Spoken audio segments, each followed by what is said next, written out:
এই মুহূর্তের সবথেকে বড় গুরুত্বপূর্ণ খবর, গত 48 ঘন্টা ধরে চলছে ঘূর্ণিঝড় রেমালের তাণ্ডব। গত রবিবার রাত 10টা নাগাদ ল্যান্ডফল শুরু হয় রেমালের, তারপর রাত 12টা নাগাদ রেমালের ল্যান্ডফল শেষ হয়েছে। রেমালের প্রভাবে লন্ডভন্ড হয়ে গিয়েছে দক্ষিণবঙ্গের জেলার পর জেলা। দুর্যোগ দেখা গিয়েছে কলকাতাতেও। আবহাওয়া দপ্তর জানিয়েছে আজও ঝড় বৃষ্টিপাতের প্রবল সম্ভাবনা রয়েছে সমগ্র বাংলার একাধিক এলাকায়। বহু জেলায় জারি করা হয়েছে ইতিমধ্যেই লাল সতর্কতা। বিশেষজ্ঞদের মতে আজ দক্ষিণবঙ্গের নদিয়া মুর্শিদাবাদ জেলায় ভারী থেকে অতি ভারী বৃষ্টির পূর্বাভাস রয়েছে। এই সমস্ত জেলাগুলিতে জারি থাকবে লাল সতর্কতা। এদিকে কলকাতা, হাওড়া, হুগলি, উত্তর ও দক্ষিণ 24 পরগনা, পূর্ব বর্ধমান ও বীরভূম এই জেলাগুলিতে ভারী বৃষ্টির পূর্বাভাস রয়েছে। এই 7 জেলায় কমলা সতর্কতা জারি করা হয়েছে। দক্ষিণবঙ্গের বাকি জেলাগুলিতেও জারি থাকবে হলুদ সতর্কতা। ঘূর্ণিঝড় রেমালের প্রভাবে আজও কলকাতা সহ বাংলার একাধিক জায়গায় ঝড়ের দাপট চলবে। এদিন সব জেলার ওপর দিয়েই প্রতি ঘন্টায় সর্বোচ্চ 40 থেকে 60 কিমি বেগে দমকা ঝড়ো হাওয়া বয়ে যাবে। কোথাও কোথাও আবার এই ঝড়ের গতিবেগ 30 থেকে 50 কিমি পর্যন্ত থাকতে পারে। ঘূর্ণিঝড় আছড়ে পড়ার আগে থেকেই কলকাতা সহ বাংলার একাধিক জায়গায় ঝড়ো হাওয়া এবং সঙ্গে বৃষ্টি চলছিল। ল্যান্ডফল করার পর কলকাতায় সর্বোচ্চ ঘন্টায় 74 কিমি বেগে এই ঝড় বয়ে গিয়েছে, যার প্রভাব কিনা এখনো পুরোপুরি কাটেনি। রেমালের প্রভাবে ব্যাপক ক্ষয়ক্ষতি হয়েছে শহর থেকে জেলায় জেলায়। খাস কলকাতায় গাছ পড়ে মৃত্যু হয়েছে 2 জনের। অন্যদিকে আজ বাংলার অধিকাংশ জেলায় আকাশ মূলত মেঘলা থাকবে। ঘূর্ণিঝড়ের প্রভাবে আজ মালদহ, দক্ষিণ দিনাজপুরে ভারী থেকে অতি ভারী বৃষ্টি হবে, তাই এই সমস্ত জায়গায় জারি কমলা সতর্কতা। আগামী বৃহস্পতিবার পর্যন্ত বাংলার জেলাগুলিতে বিক্ষিপ্তভাবে এই বৃষ্টিপাত জারি থাকবে। আর উত্তরবঙ্গের কোচবিহার, জলপাইগুড়ি এবং আলিপুরদুয়ার এই কয়েকটি জেলায় আজ অত্যন্ত ভারী বৃষ্টির সম্ভাবনা রয়েছে। উত্তর দিনাজপুর এবং জলপাইগুড়ির কিছু কিছু জায়গায় ভারী বৃষ্টির জেরে হলুদ সতর্কবার্তা জারি করা হয়েছে। আর দার্জিলিং, কালিম্পং, উত্তর ও দক্ষিণ দিনাজপুরে 1 বা 2 জায়গায় ভারী থেকে অতি ভারী বৃষ্টিপাত হতে পারে। এই সমস্ত এলাকাগুলিতেও আজ থেকে আগামীকাল পর্যন্ত জারি থাকবে হলুদ সতর্কতা। এবার চলুন আমরা দেখে নেই আজ আলিপুর আবহাওয়া দপ্তর থেকে কি কি সতর্কবার্তা জারি করা হচ্ছে। গতকাল আপনার সিভিয়ার সাইক্লোনিক স্টর্মের ল্যান্ডফল হয়ে গেছে, যেমনটা হওয়ার ছিল আর কি। বাংলাদেশ কোস্ট এবং ওয়েস্ট বেঙ্গল কোস্টের মাঝখান ইয়েতে বিটুইন খেপুপাড়া এবং সাগর আইল্যান্ড, তারপরে নর্থের দিকে ফার্দার মুভমেন্ট হয়েছে এবং অ্যাজ ইউজুয়াল মুভমেন্ট হয়েছে, তার সাথে সাথে ওর শক্তিও ক্ষয় করেছে। শক্তি ক্ষয় করে সাইক্লোনিক স্টর্মে পরিণত হয়েছে এবং আজকে সকাল 5:30টাতে আমরা ওটাকে সাইক্লোনিক স্টর্ম রূপে পাই। তার একটা পজিশন ছিল, তারপরে আবার তার উত্তর দিকেই গতিটা অব্যাহত থাকে এবং বেলা 11:30টায় আজকে পজিশন যেটা আপনাদের আমি বললাম। আর এর ফোরকাস্ট হচ্ছে, মুভমেন্ট ফোরকাস্ট হচ্ছে এটা নর্থ ইস্টওয়ার্ডস ডাইরেকশানে যাবে, ঠিক আছে। এবং ইন্টেন্সিটি ফোরকাস্ট হচ্ছে এর ইন্টেন্সিটিটা গ্র্যাজুয়ালি কমবে এবং আজকে ইভিনিংয়ে এটির ডিপ ডিপ্রেশনে পরিণত হওয়ার কথা। তো এই হলো এর আপনার সিস্টেমটি সংক্রান্ত ব্যাপার। সিস্টেমটি এবং সিস্টেমটার মুভমেন্ট এবং সিস্টেমটার ইন্টেন্সিফিকেশনের ব্যাপারে ফোরকাস্ট আর কি, ঠিক আছে। তো এইবার এই সিস্টেমের জন্য যে ওয়েদার যেগুলো আছে সেগুলো আপনাদের বলি।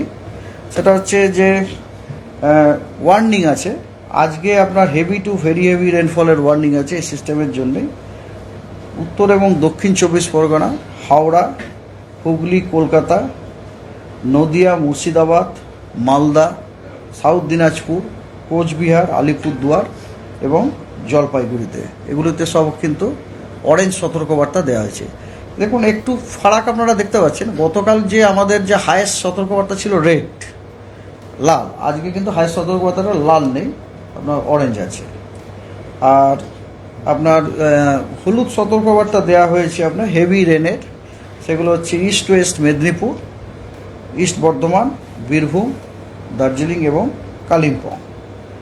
আগামীকাল সাউথ বেঙ্গলের জন্য কোনো সতর্কবার্তা নেই, কিন্তু নর্থ বেঙ্গলের জন্য সতর্কবার্তা আছে। অরেঞ্জ সতর্কবার্তা আছে আপনার হেভি টু ভেরি হেভি রেনফলের জন্য জলপাইগুড়ি, আলিপুরদুয়ার এবং কোচবিহারে, এবং হেভি রেনফলের জন্য আপনার সতর্কবার্তা আছে, মানে ইয়েলো সতর্কবার্তা, সেটা হচ্ছে দার্জিলিং এবং কালিম্পং। ঠিক আছে, তো এই গেল আপনার রেনের সতর্কবার্তা। উইন্ডের সতর্কবার্তা আছে, সেটা হচ্ছে সারফেস উইন্ড।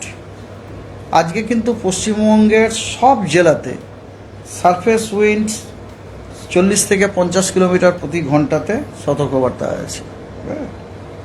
এবং আগামীকালও কিন্তু সারফেস উইন্ডের সতর্কবার্তা আছে, reaching 40 to 50 kilometre per hour. তবে এগুলো সব নর্থ বেঙ্গলের। আগামীকাল কিন্তু সাউথ বেঙ্গলে কোনো আপনার উইন্ডেরও সতর্কবার্তা নেই। নর্থ বেঙ্গলের সতর্কবার্তা আছে দার্জিলিং, কালিম্পং, জলপাইগুড়ি, আলিপুরদুয়ার এবং কোচবিহারে 40 থেকে 50 কিলোমিটার পার আওয়ার গতিবেগে। ওয়েস্ট বেঙ্গলের কোস্টে আপনার গেল উইন্ড 11:30টার সময় যে রিপোর্ট, তখন কিন্তু গেল উইন্ড চলছিল 80 থেকে 90, গাস্টিং টু 100, এবং যেটা আজকে দুপুরবেলাতে কমে যাবে 60 থেকে 70, গাস্টিং টু 80। এবং আপনার তারপরে স্কোয়ারলি উইন্ড 50 থেকে 60 কিলোমিটার, 70 কিলোমিটার আপনার গাস্টিং টিল 27 মে ইভিনিং, মানে আজকে ইভিনিং পর্যন্ত। তারপর ধীরে ধীরে ধীরে ধীরে এটা কমবে। আর রেনফলের ফোরকাস্ট আছে আপনার আজকে পশ্চিমবঙ্গের সমস্ত জেলাতে হোয়াইট স্প্রেড রেনফল হওয়ার সম্ভাবনা আছে। কালকে নর্থ বেঙ্গলের সবকটি জেলাতে হোয়াইট স্প্রেড, সাউথ বেঙ্গলের সবকটি জেলাতে স্ক্যাটার্ড। 29, 30, 31, 1 এই 4 দিনে আপনার নর্থ বেঙ্গলের 5টি জেলাতে, 5টি মানে দার্জিলিং, জলপাইগুড়ি, কালিম্পং, আলিপুরদুয়ার, কোচবিহার, এগুলিতে হোয়াইট স্প্রেড রেনফল হওয়ার সম্ভাবনা আছে। দিনাজপুর 2টি এবং মালদাতে স্ক্যাটার্ড রেনফল হওয়ার সম্ভাবনা আছে। এবং সাউথ বেঙ্গলের সব জেলাতে আইসোলেটেড রেনফল হওয়ার সম্ভাবনা আছে। আর 2 তারিখে 2রা জুন নর্থ বেঙ্গলের এক্সট্রিম নর্থ যে 5টি জেলা, ওগুলিতে হোয়াইট স্প্রেড রেনফল হওয়ার সম্ভাবনা আছে। এবং পশ্চিমবঙ্গের বাকি জেলাগুলিতে স্ক্যাটার্ড রেনফল হওয়ার সম্ভাবনা আছে। দক্ষিণবঙ্গের সব জেলাতে আইসোলেটেড রেনফল 29 তারিখ, 30 তারিখ, 31 তারিখ, 1 জুন। তার মানে কলকাতাতে বৃষ্টি হওয়ার সম্ভাবনা নেই তা না, কলকাতাতেও কিন্তু বৃষ্টি হওয়ার সম্ভাবনা। দক্ষিণবঙ্গের সব জেলায় আইসোলেটেড রেনফল হওয়ার সম্ভাবনা আছে। তার মানে কলকাতা ইজ অলসো ইনক্লুডেড। কলকাতারও ধরুন মানে 25%-এর মতো জায়গাতে ছিঁড়ে ফোটা হালকা মাঝারি বৃষ্টি হয়ে যেতে পারে। আজকে পর্যন্ত তো চলবে, কালকে আবার সাউথ বেঙ্গলে থাকবে না, ওটা আপনার নর্থ বেঙ্গলে চলে যাবে। আন্দামানে তো আন্দামানে তো আপনার কথা হচ্ছে লাইনটা তো অনেকটাই এগিয়েছে, এবং কথা হচ্ছে আগামী 2 দিনের মধ্যে আপনার আরেকটু ওই জায়গাটা এগোবে, এবং অ্যারাবিয়ান সি তো মনসুন আরেকটু এগিয়ে আসবে আর কি। এবং কেরালাতে লেটাস সি, আমার মনে হয় 1 তারিখের মধ্যে হয়তো কেরালাতে হয়তো অনসেট করে যাবে। তো আপনি কোথা থেকে দেখছেন এই আবহাওয়ার পূর্বাভাস এবং সেখানে কেমন রয়েছে আবহাওয়া, অবশ্যই কমেন্ট করে জানাবেন। ভিডিওটায় একটি লাইক করবেন, আর পরবর্তীতে এমনই গুরুত্বপূর্ণ খবরগুলিকে সবার আগে দেখতে চ্যানেলটাকে সাবস্ক্রাইব করবেন। ধন্যবাদ।